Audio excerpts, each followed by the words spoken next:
Hi hello ಸ್ನೇಹಿತರೆ, ಎಲ್ಲರಿಗೂ ನಮಸ್ಕಾರ. Welcome back to Saviruchi recipe. ಇವತ್ತಿನ ಸ್ಪೆಷಲ್ ಅವರೆಕಾಳು ಸಾಗು ಮಾಡೋದನ್ನು ತೋರಿಸ್ತಾ ಇದ್ದೀನಿ. ಈ ವಿಧಾನದಲ್ಲಿ ಮಾಡಿಕೊಂಡ್ರೆ ಚಪಾತಿ, ರೊಟ್ಟಿ, ಪೂರಿ, ದೋಸೆ ಎಲ್ಲದಕ್ಕೂ ಕೂಡ ಬಹಳ ರುಚಿಯಾಗಿರುತ್ತೆ. ಈಗ ಆಲ್ರೆಡಿ ಅವರೆಕಾಯಿ ಸೀಸನ್ ಸ್ಟಾರ್ಟ್ ಆಗ್ತಾ ಇದೆ. ಈ ಸೀಸನಲ್ಲಿ ಸಾಧ್ಯವಾದಷ್ಟು ಅವರೆಕಾಯಿ ರೆಸಿಪಿಗಳನ್ನ ತೋರಿಸೋದಕ್ಕೆ ಪ್ರಯತ್ನ ಪಡ್ತೀನಿ. ನಮ್ಮ ಚಾನಲ್ನ ಮಿಸ್ ಮಾಡದೆ ಸಬ್ಸ್ಕ್ರೈಬ್ ಮಾಡಿಕೊಂಡು ನೋಡ್ತಾಯಿರಿ. ಈಗ ಸಾಗುನ ಮಾಡ್ಕೊಳ್ಳಿಕ್ಕೆ ಮೊದಲಿಗೆ ನಾನು 1 ಕಪ್ಪಿನಷ್ಟು ಹತ್ತತ್ರ ಒಂದು 1/4 kg ಹಸಿ ಅವರೆಕಾಳು, ಎಳೆಯ ಅವರೆಕಾಳನ್ನ ಬಿಡಿಸಿಟ್ಕೊಂಡಿದ್ದೆ. ಅದನ್ನೊಂದು ಕುಕ್ಕರ್ಗೆ ಸೇರಿಸ್ಕೊಂಡು ಸ್ವಲ್ಪ ನೀರನ್ನು ಬೆರೆಸಿ ಒಂದು ಅರ್ಧ ಟೀ ಸ್ಪೂನಷ್ಟು ಉಪ್ಪನ್ನು ಸೇರಿಸ್ಕೊಂಡು 2 ವಿಷಲ್ ಬರೋವರೆಗೂ ಬೇಯಿಸ್ಕೊಳ್ಳೋಣ. ಅವರೆಕಾಳು ಬೇಯೋದಕ್ಕೆ ಜಾಸ್ತಿ ನೀರನ್ನು ಸೇರಿಸೋದಕ್ಕೆ ಹೋಗ್ಬೇಡಿ. ಈ ನೀರನ್ನೇ ನಾನು ಸಾಗುಗೆ ಬಳಸ್ಕೊಳ್ತೀನಿ. ಹಾಗಾಗಿ ಸ್ವಲ್ಪ ನೀರನ್ನು ಸೇರಿಸಿ ಬೇಯಿಸ್ಕೊಳ್ತಾ ಇದ್ದೀನಿ.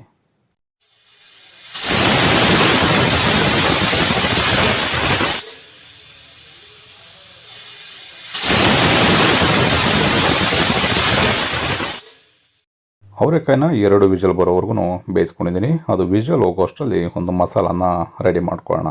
ಒಂದು ಮಿಕ್ಸಿ ಜಾರ್ನ ತೊಗೊಂಡು ಖಾರಕ್ಕೆ 2 ರಿಂದ 3 ಹಸಿಮೆಣಸಿನಕಾಯಿನ ಸೇರಿಸ್ಕೊಂಡಿದ್ದೀನಿ. 1 ಗೆಡ್ಡೆ ಬೆಳ್ಳುಳ್ಳಿನ ಬಿಡಿಸಿ ಸೇರಿಸ್ಕೊಳ್ತಾ ಇದ್ದೀನಿ. ಒಂದು ಮೀಡಿಯಂ ಕಪ್ನಲ್ಲಿ 2 ರಿಂದ 3 ಟೇಬಲ್ ಸ್ಪೂನಷ್ಟು ತೆಂಗಿನಕಾಯಿ ತುರಿ, 4 ಲವಂಗ, 1 ಪೀಸ್ ಚಕ್ಕೆ, 1 ಏಲಕ್ಕಿ ಕಾಯಿ, ಹಾಗೆ ಅನಾನಸ್ ಹೂವುದು ಒಂದೇ ಒಂದು ಪೀಸನ್ನು ಸೇರಿಸ್ಕೊಂಡಿದ್ದೀನಿ. ಅನಾನಸ್ ಹೂವನ್ನ ಜಾಸ್ತಿ ಸೇರಿಸೋದಕ್ಕೆ ಹೋಗಬೇಡಿ. 1 ಪೀಸ್ ಸೇರಿಸ್ಕೊಳ್ಳೋದ್ರಿಂದ ಫ್ಲೇವರ್ ಚೆನ್ನಾಗಿರುತ್ತೆ. 1 ಇಂಚಿನಷ್ಟು ಶುಂಠಿನ ಸೇರಿಸ್ಕೊಳ್ಳೋಣ. ಅರ್ಧ ಟೀ ಸ್ಪೂನಷ್ಟು ಗಸಗಸೆ, 1 ಟೇಬಲ್ ಸ್ಪೂನಷ್ಟು ಹುರುಗಡ್ಲೆ, 1 ಟೇಬಲ್ ಸ್ಪೂನಷ್ಟು ಧನಿಯಾ ಬೀಜ, 1 ಟೀ ಸ್ಪೂನಷ್ಟು ಜೀರಿಗೆ, ಸ್ವಲ್ಪ ಕೊತ್ತಂಬರಿ ಸೊಪ್ಪು, 1/4 ಟೀ ಸ್ಪೂನ್ಗಿಂತ ಕಡಿಮೆ ಅರಿಶಿಣದ ಪುಡಿ. ಇಷ್ಟೂ ಸೇರಿಸ್ಕೊಂಡು ಸ್ವಲ್ಪ ನೀರನ್ನು ಬೆರೆಸಿ ನೈಸಾಗಿ ನಾವು ಈ ಮಸಾಲಾನ ರುಬ್ಕೋಬೇಕಾಗತ್ತೆ. ಈ ರೀತಿ ಮಸಾಲಾನ ರುಬ್ಕೊಂಡು ನಾವು ಸಾಗುನ ಮಾಡಿಕೊಂಡ್ರೆ ಬಹಳ ರುಚಿಯಾಗಿರ್ತಕ್ಕಂಥ ಸಾಗು ರೆಡಿ ಆಗುತ್ತೆ. ಈಗ ಸಾಗುನ ರೆಡಿ ಮಾಡ್ಕೊಳ್ಳಿಕ್ಕೆ ಒಂದು ಫ್ರೈ ಪ್ಯಾನ್ನ ಬಿಸಿಯಾಗಲಿಕ್ಕೆ ಇಟ್ಕೊಂಡು ಇದಕ್ಕೆ ಒಂದು 2 ರಿಂದ 3 ಟೇಬಲ್ ಸ್ಪೂನಷ್ಟು ಎಣ್ಣೆನ ಸೇರಿಸ್ಕೊಳ್ಳೋಣ. ಎಣ್ಣೆ ಚೆನ್ನಾಗಿ ಬಿಸಿ ಆದಮೇಲೆ 1 ಟೀ ಸ್ಪೂನಷ್ಟು ಸಾಸಿವೆ, ಅರ್ಧ ಟೀ ಸ್ಪೂನಷ್ಟು ಜೀರಿಗೆ, 2 ರಿಂದ 3 ಒಣಮೆಣಸಿನಕಾಯಿ, ಸ್ವಲ್ಪ ಕರಿಬೇವಿನ ಸೊಪ್ಪು, ಸ್ವಲ್ಪ ಇಂಗನ್ನು ಕೂಡ ಸೇರಿಸ್ಕೊಳ್ತಾ ಇದ್ದೀನಿ. ಕೆಲವರು ಇಂಗನ್ನು ಬಳಸ್ತಾರೆ, ಬಳಸಲಾದನವರು ಸ್ಕಿಪ್ ಮಾಡ್ಬೋದು. ಈಗ ಒಗ್ಗರಣೆ ಪದಾರ್ಥಗಳನ್ನ ಎಳೆಯ ಕವರಲ್ಲಿ ಇಟ್ಕೊಂಡು ಒಂದು ಅರ್ಧ ನಿಮಿಷ ಚೆನ್ನಾಗಿ ಫ್ರೈ ಮಾಡ್ಕೊಳ್ಳೋಣ. ಈ ರೀತಿ ಚೆನ್ನಾಗಿ ಫ್ರೈ ಆದ ನಂತರ ಇದಕ್ಕೆ 2 ಈರುಳ್ಳಿನ ಸಣ್ಣದಾಗಿ ಕಟ್ ಮಾಡಿ ಸೇರಿಸ್ಕೊಳ್ತಾ ಇದ್ದೀನಿ. ಇದ್ರ ಜೊತೆಗೇ 2 ಟೊಮೊಟೊನೂ ಕೂಡ ಸಣ್ಣದಾಗಿ ಕಟ್ ಮಾಡಿ ಸೇರಿಸ್ಕೊಳ್ತಾ ಇದ್ದೀನಿ. ಈರುಳ್ಳಿ ಮತ್ತು ಟೊಮೊಟೊ ಎರಡೂ ಕೂಡ ಸ್ವಲ್ಪ ಮೆದುವಾಗಬೇಕು. ಒಂದು 2 ರಿಂದ 3 ನಿಮಿಷ ಚೆನ್ನಾಗಿ ಬೇಯಿಸ್ಕೋಬೇಕಾಗತ್ತೆ.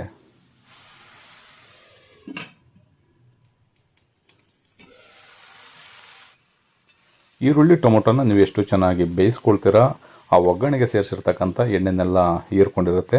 ಆ ಎಣ್ಣೆನೆಲ್ಲ ಕಂಪ್ಲೀಟಾಗಿ ಬಿಟ್ಟರೆ ನಿಮಗೆ ಬಹಳ ರುಚಿಯಾಗಿ ಸಾಗು ರೆಡಿ ಆಗೋದು. ಈಗ ರುಬ್ಬಿಟ್ಕೊಂಡಿರ್ತಕ್ಕಂಥ ಮಸಾಲಾನ ಸೇರಿಸ್ಕೊಂಡು ಚೆನ್ನಾಗಿ ಒಂದು ಬಾರಿ ಮಿಕ್ಸ್ ಮಾಡ್ಕೊಳ್ಳೋಣ. ನಮ್ಮ ಮಸಾಲಾನ ಉರಿದೇನೆ ಹಾಗೆ ಸೇರಿಸ್ಕೊಂಡು ರುಬ್ಬಿರೋದ್ರಿಂದ ಹಸಿ ಸ್ಮೆಲ್ಲೆಲ್ಲ ಇರುತ್ತೆ. ಆ ಹಸಿ ಸ್ಮೆಲ್ಲೆಲ್ಲ ಕಡಿಮೆ ಆಗಬೇಕು. ಮತ್ತು ಈ ಒಗ್ಗರಣೆ ಪದಾರ್ಥಗಳ ಜೊತೆಯಲ್ಲೇ 1 ರಿಂದ 2 ನಿಮಿಷ ಈ ಮಸಾಲಾನು ಕೂಡ ಫ್ರೈ ಮಾಡ್ಕೊಳ್ಳೋಣ.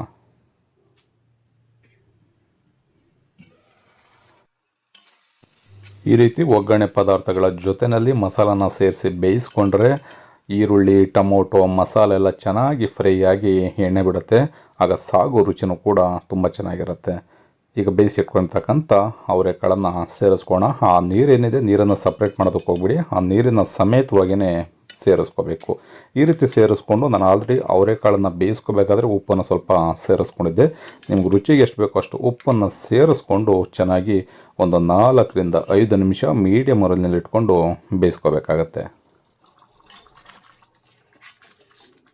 ಇದಕ್ಕೆ ನಾನು ಎಕ್ಸ್ಟ್ರಾ ನೀರನ್ನು ಯಾವುದನ್ನು ಸೇರಿಸೋದಕ್ಕೆ ಹೋಗಿಲ್ಲ. ಅವರೆಕಾಯಿ ಏನು ಬೇಯಿಸ್ಕೊಂಡಿದ್ದೆ ಅದೇ ನೀರಿನಲ್ಲಿ ಸಾಗುನ ರೆಡಿ ಮಾಡ್ಕೊಳ್ತಾ ಇದ್ದೀನಿ. ಹಾಗಾಗಿ ನೀರು ಕಡಿಮೆ ಇರೋದ್ರಿಂದ ತಳ ಹಿಡಿದ್ಬಿಡುತ್ತೆ. ಮಧ್ಯೆ 1 ರಿಂದ 2 ಬಾರಿ ಚೆನ್ನಾಗಿ ಮಿಕ್ಸ್ ಮಾಡಿಕೊಂಡು ಒಂದು 4 ರಿಂದ 5 ನಿಮಿಷ ಫ್ರೈ ಮಾಡ್ಕೊಳ್ಳೋಣ.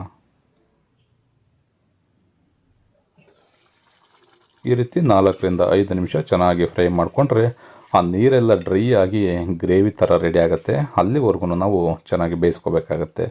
ಈ ರೀತಿ ಬೇಯಿಸಬೇಕಾದ್ರೆ ಸಾಧ್ಯವಾದಷ್ಟು ಉರಿನ ಕಡಿಮೆ ಇಟ್ಕೊಂಡು ಬೇಯಿಸ್ಕೊಳ್ಳಿ. ಕೊನೆಯಲ್ಲಿ ಸ್ವಲ್ಪ ಕೊತ್ತಂಬರಿ ಸೊಪ್ಪನ್ನು ಸೇರಿಸ್ಕೊಂಡು ಮಿಕ್ಸ್ ಮಾಡಿಕೊಂಡ್ರೆ ಅವರೆಕಾಳು ಸಾಗು ರೆಡಿ ಆಗುತ್ತೆ.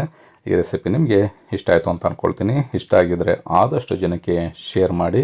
ಇನ್ನು ಹೊಸದಾಗಿ ನೋಡ್ತಾ ಇರ್ತಕ್ಕಂಥವ್ರು ನಮ್ಮ ಚಾನಲ್ನ ಸಬ್ಸ್ಕ್ರೈಬ್ ಮಾಡ್ಕೊಂಡಿಲ್ಲ ಅಂದರೆ ಸಬ್ಸ್ಕ್ರೈಬ್ ಮಾಡ್ಕೊಳ್ಳಿ.